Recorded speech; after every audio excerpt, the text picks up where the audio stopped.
let us all do we can to build a better future. We have money for war. The Biden-Harris administration have made it abundantly clear on what they think about the American people.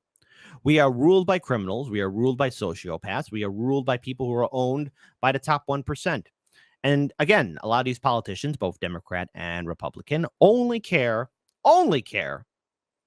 about their political careers and what happens to them afterwards. Like, again, will they be joining a lobby group or be associated with other financial interest groups after their political career in Washington, D.C. is done? Because as it stands right now, and this is breaking, well, it was breaking news yesterday, and it's quite shocking to see this now. But here we go. Associated Press, breaking. President Joe Biden will ask Congress to provide more than $13 billion in emergency aid to Ukraine. Another massive infusion of cash as the Russian invasion wears on, a person familiar with the matter told. To which, again, Chicago's very own Jimmy Dore. I know a lot of cities in America that could use $13 billion in emergency aid were ruled by absolute criminals. Yes, hey, Democrats, hey, AOC, hey, Bernie Sanders, when you're done pocketing $200,000 and more, you do realize that the people of East Palestine, Ohio need help. The people of Flint, Michigan don't have clean drinking water. The people of Chicago have lead in our drinking water, and also our cities are being devastated by, again, gentrification. By the way, this is kind of breaking news, Congress and Biden-Harris administration. What about the people of Lahaina, Maui? Any help for them? Any help for them at all?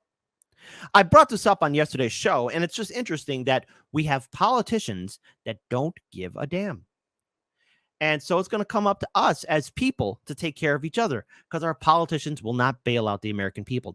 Our politicians in both parties, in the U.S. Senate, U.S. House, are A-OK with us being in poverty, in debt, and the middle class disappearing. Our politicians don't care if we die. They don't like us. They don't think about us. They don't respect us. To which, again, here, just to rub more salt in the wound, shout out to Case Study QB, because, oh no, Biden seeks $24 billion more for Ukraine in test of bipartisan support.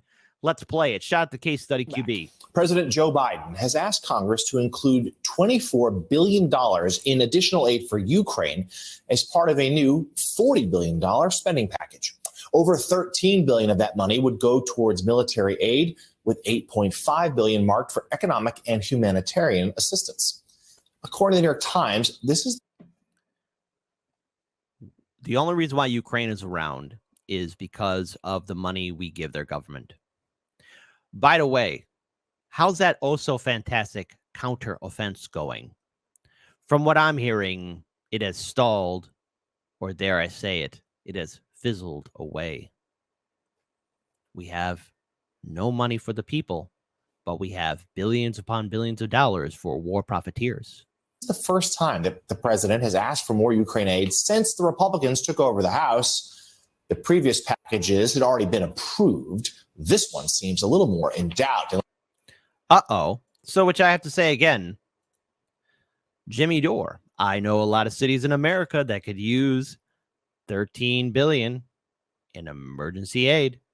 We're ruled by absolute criminals. We're ruled by sociopaths. So, again, as I mentioned before, the island of Maui, Hawaii. Now, again, this is breaking news as it stands right now, and I hate to say this. I mentioned this on yesterday's show that the death toll will probably rise up.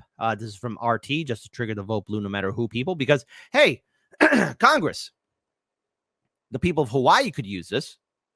Death toll in Hawaii Inferno rises up to 53. Governor Josh Green said the island state will continue to see a loss of life as firefighters struggle to contain the wildfires. Police in the U.S. state of Hawaii have confirmed the deaths of at least 53 people due to massive wildfires that have been raging on Maui Island since Tuesday. Governor Josh Green predicted that the natural disaster could be the largest of its kind in the archipelago state's history.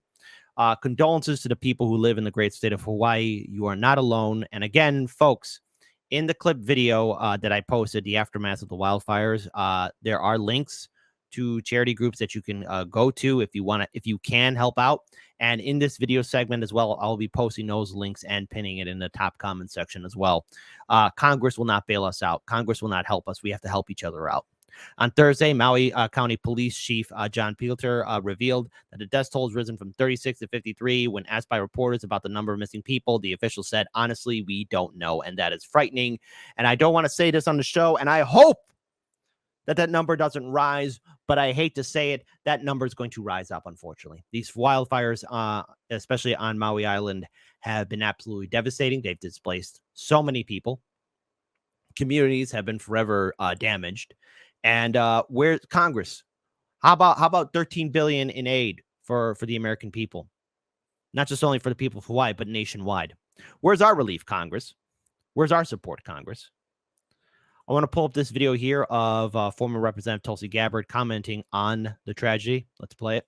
Unfortunately, this morning we woke up to more tragic news of the wildfires on Maui. Emergency responders say at least 36 people have died and dozens are injured. Mass evacuations are underway with thousands of residents and tourists racing to escape fires that are destroying one of the most beautiful and historic parts of Hawaii. Yesterday, it was reported that there were 6 people who died because of those wildfires. Today, that number has gone up to 36. And unfortunately, local officials and first responders fully expect that number to continue to increase the more they're able to start to access some of the parts of the island that they have not yet been able to get to. To say it is heartbreaking is an understatement, to see the death and the suffering and the destruction that these fires have caused. When you look at the historic town of Lahaina, and you look at that image side by side with the overhead view of what Lahaina looks like now in the aftermath of these wildfires running through it, you get a sense for what this community is going through, what Maui residents are going through. A lot of friends who live there, a lot of people that I've worked with over the years, and the scale of need that they have both right now in the midst of this emergency and this crisis, but also the needs and resources that they will need in the days, weeks, and months going forward is difficult to measure. I'm making phone calls and trying to rally support and resources to send there to them. I'm going to share a few links for you if you would like to provide support. People desperately need it. Again, if you can help out, please do so. But look, there's a bigger picture here, folks. A far bigger picture here. It's not only Hawaii, but it seems, again, that nationwide, Americans are waking up to the fact that we have been abandoned by our politicians. Now, again, $13 billion is going to this ridiculous war for the war effort. It's going to be $40 billion altogether. Think about it. $40 billion collectively. And the Biden-Harris administration want to make that happen. It's an act of bipartisanship. But let's talk about the American dream. This video has recently gone viral of a woman from Alabama, the great state of Alabama. Where did the American dream go to? Where did it go? Unfortunately, our politicians on both sides sold it a long time ago, and they wanted to deprive it away from you, all of us. And I don't care where you stand on the political spectrum or what generation you're part of or the color of your skin, who you voted for, or how old or young you are. If you're not part of the establishment, they don't care about you. To quote the great George Carlin, it's one big club and you ain't in it. And no matter who wins the White House, be it Trump or Biden or any other Democrat or Republican lawmaker, you do realize that Goldman Sachs will always have a seat at the table. They don't care about you, the average citizen. They don't respect you. I am so tired of feeling helpless as a parent. Yes, my kids are grown adults. My oldest is 28, my youngest is 25. And I thought by teaching them what I learned, which is you work hard, you get a good job, you're going to get the things in life that you need, right? Worked for me. Why wouldn't it work for them? Because it doesn't. Exactly. It doesn't. And look, it isn't that people are lazy. It's just when you work 2 or 3 jobs just to make ends meet and you still don't have enough money to pay the bills, something ain't right. Because the world has changed, all right? And now I feel like I see them struggling. And before my generation comes at me, yes, I understand struggling is a part of life. We all struggled. But there's a difference between struggling and drowning, all right? So we struggled and it was tough. But you know what? We made it. We knew there was a light at the end of the tunnel with our struggle. It seems like kids today, no matter how much they struggle, they just get further and further down the water into the drowning point. All right.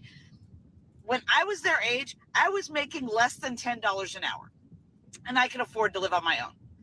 Now you have to be making 6-figure salary to get a decent, tiny little place to live. Yes, and it's all too real, especially in Chicago, New York City. Oh my God, Los Angeles and San Diego and San Francisco. I have heard horror stories in the great state of California, or formerly the great state of California. Why do you think there's a mass exodus of people leaving? It costs too much to live in that state now. Way too much. And yet you have people like Kyle Kalinske saying, and I quote, the economy's doing great. Joy Bear is saying the economy's doing great. What? When? So what the is going on, and how do we help them as parents?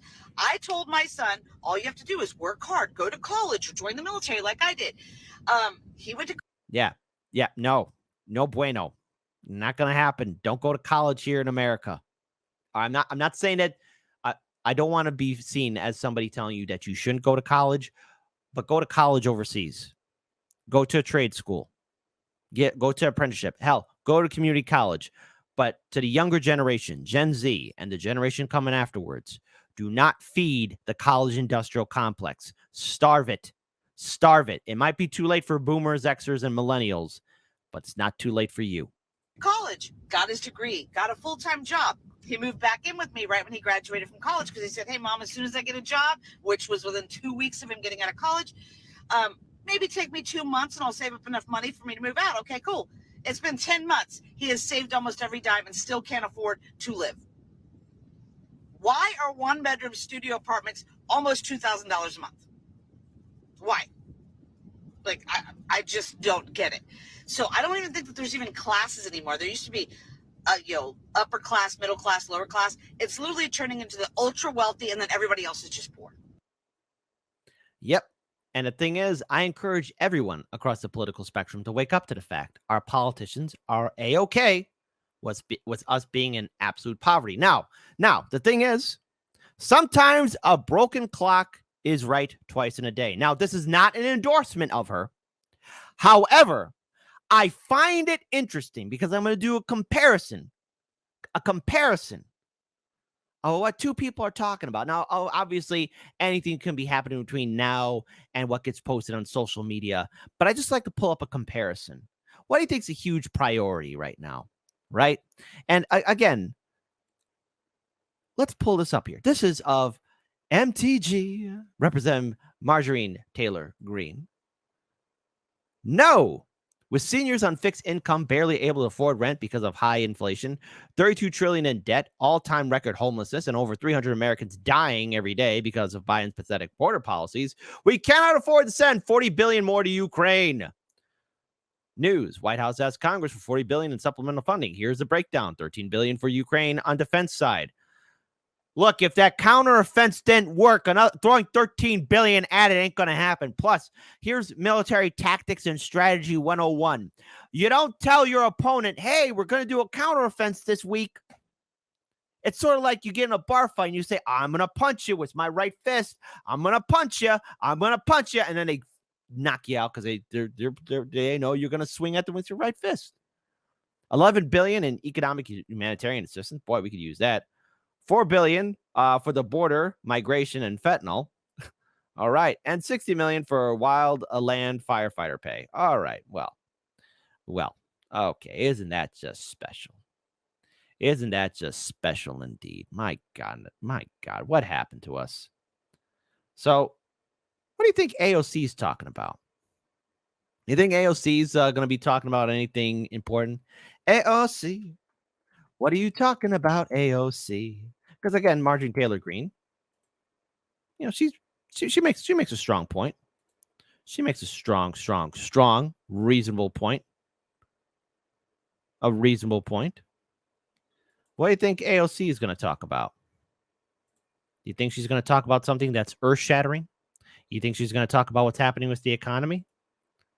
Do you think she's going to say something important? Well, guess what, folks? I'm building up because I had to double check and triple check both her accounts real quick. U.S. sunscreens are far behind the rest of the world, and our regulators aren't necessarily making our sunscreens better or safer. But it doesn't have to be this way. Oh, thank you, AOC. This came out at 7:30 p.m., August 10th of 2023.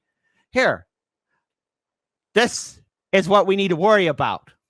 This is what our progressive DSA Justice Democrats World Heavyweight Champion AOC is talking about. Instead of the war and the people of Lahaina, Maui being displaced, or the people of East Palestine, Ohio, wondering about their community's safety, AOC is going to be talking about sunscreens. Let's listen in. What are we here to talk about today? We are here to talk about sunscreen, specifically U.S. sunscreen, and how to fix it. Hello, everyone. This is Rep AOC, and I'm here with Charlotte Palomino. I'm a brand owner, but also a licensed esthetician. U.S. sunscreen regulations are not necessarily making us more safe. Oh, my goodness. It's the war on the sun. Or better products. U.S. sunscreens are far behind the rest of the world.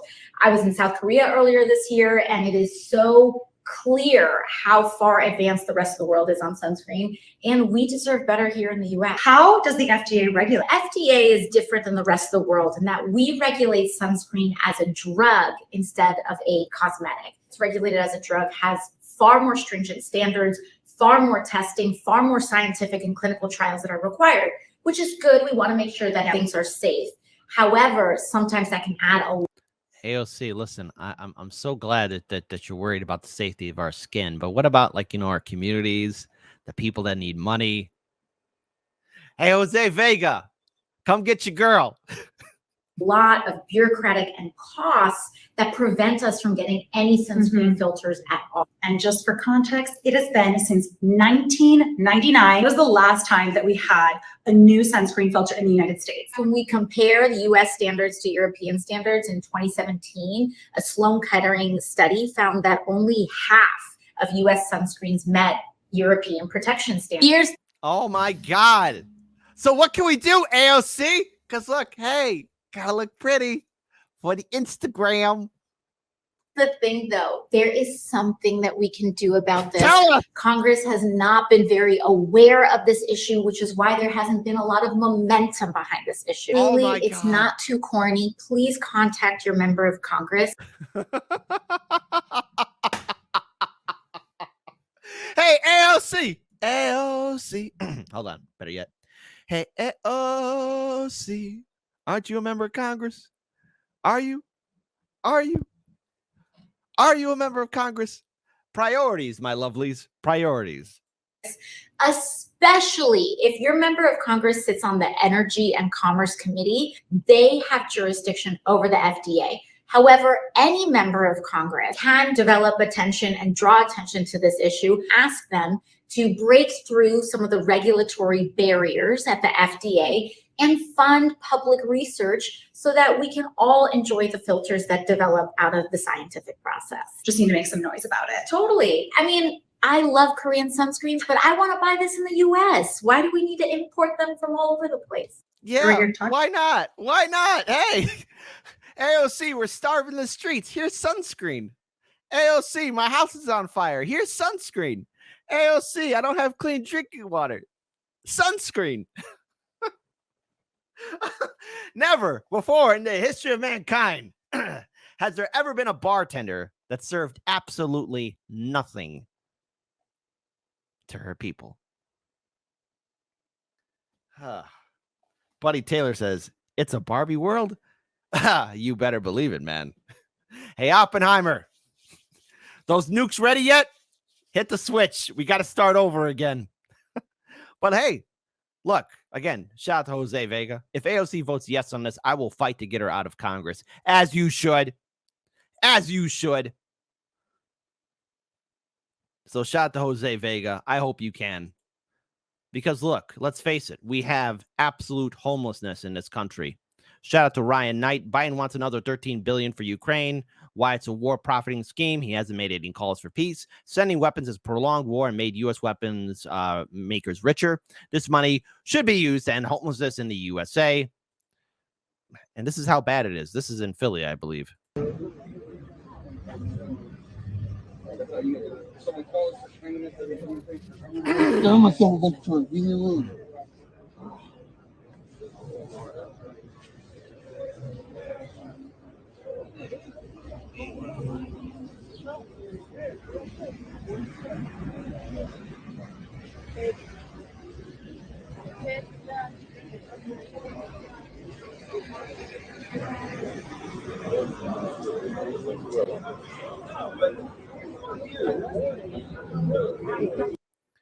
That's how bad it is getting in this country.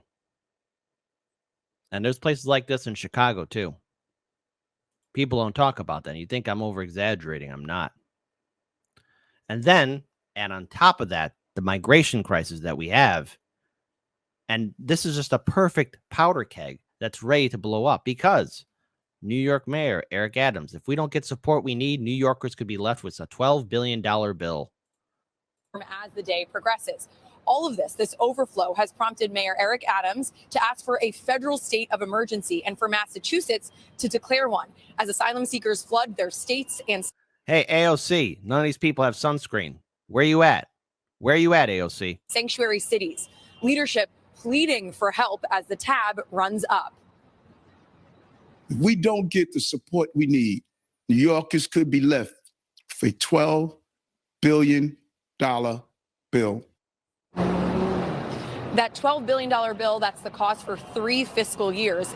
At the current rate, the migrant crisis costs New York City $383 per family seeking shelters and services each day. With 57,300 individuals in our care, the city says that's a price tag of $9.8 million each and every day. A day after that public cry for help directed at the federal government, we are learning that Mayor Adams is set to meet today with Tom Perez, one of Biden's top aides. But it might be a little too late.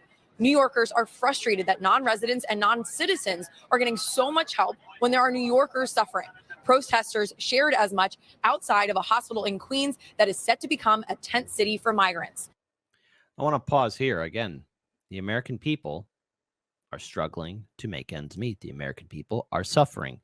And again, we have politicians that are adding more fuel to the fire. We have ongoing homelessness. We have ongoing economic insecurity. I want to pull up this video here of Nina Turner bringing up the fact that a single salary in America cannot support a family of 4. There was a time long ago when you could own a house, a car, have a family, go on vacation. I know it sounds almost mythical. It sounds like a legend. It almost sounds like a dream. The American dream. Look, I just read an article that was in the Financial Times that described that a single salary is no longer enough to support a family of 4. Again, whether you're Republican, Democrat, Independent, go a little rock and roll country or R&B, what the American people need right now is leadership from both parties to stand up and do something for them for a change. In other words, the same vigor and fervor that they use, the people in the bubble whose children gonna be all right. You know who's gonna suffer is the everyday Americans in this country, as long as they continue to focus on who they're gonna impeach next, instead of standing up to make sure that Big Mama and Big Papa in hoods all over this country, whether they're rural hoods, urban hoods, or suburban hoods, have what it takes to be able to live a good life. A lot of Americans are saying, what American dream? It is slipping through their fingers. And so, Chris, for me, I am on the side of the American people. I am on the side of the everyday person in this. To which I must push back and say, then why did you run in the Democratic Party, Nina? You do realize that they were going to lift up Olympus just to remove you, just to silence you, just to dismiss you. Again, all those videos I played, Maui, the community of Lahaina, burnt, homelessness on the rise in this country, migration, economic insecurity, student debt. The American people are being abandoned. And what is the Biden-Harris administration doing? Why, they're grabbing out more money for war. And let's face it, both parties are inherently corrupt. Both parties are tied to the military-industrial complex, and both parties are connected not just connected, but it is in their best interest to see this war go on, and then they're going to find the next conflict zone so they can make themselves richer. And what's AOC doing? What is she doing? Sunscreen. What's Bernie Sanders doing? Hey, Bernie, where you rolling off with all that money, buddy? Where you going? Bernie, come back here. Oh, that's right. You've been abandoned. This is what I mean. This is what I mean when I say don't vote Democrat or Republican. They don't like you, they don't think about you, and they sure as hell don't respect you. You do not have a seat at the table. And the sooner the American people come to terms with it, the better. It's one big club, and you ain't in it. In this video, I will be clipping it, and I will also be posting the links to those charity groups that can help out the people of Lahaina, Maui. So please, if you can, please help them out. It will be pinned as a top comment. And now more than ever, it's up to us to help each other out. But whatever you do, if you're going to help out your friends, your neighbors, your loved ones, please be sure to wear sunscreen. Otherwise, you might make AOC cry. And we don't want to see her cry, do we?